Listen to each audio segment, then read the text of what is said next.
आणि या निकालामध्ये दीपक अनेक दिग्गजांना पराभवाचा धक्का बसलेला आहे, ज्याच्यामध्ये काँग्रेस जर आपण विचार केला तर बाळासाहेब थोरात यांना पराभवाचा धक्का बसला। गेले 8 वेळेला ते खरं तर विधानसभेमध्ये निवडून गेलेले होते, मात्र यंदा भाजपच्या अमोल खताळ यांनी त्यांचा पराभव केलेला आहे। प्रथमच संगमनेर तालुक्यात परिवर्तन घडलंय। या निकालानंतर सुजय विखेंचं संगमनेर शहरात जल्लोषात स्वागत करण्यात आलं। दहशतीतून संगमनेर मुक्त झाला अशी प्रतिक्रिया यावेळेला सुजय विखेंनी दिली।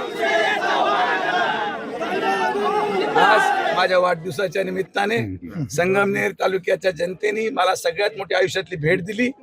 जे वातावरण त्या ठिकाणी होतं, जो अन्याय होता आणि जे देशाच्या आणि महाराष्ट्राच्या जनतेला सांगायचा प्रयत्न करत होतो, खरं तर हा सगळ्या संघटित महायुतीचे सर्व आमचे नेते, माननीय मुख्यमंत्री, उपमुख्यमंत्री, पालकमंत्री या सगळ्यांनी मेहनत घेतली आणि म्हणून आज अमोल आमदार। एबीपी माझा, उघडा डोळे बघा नीट।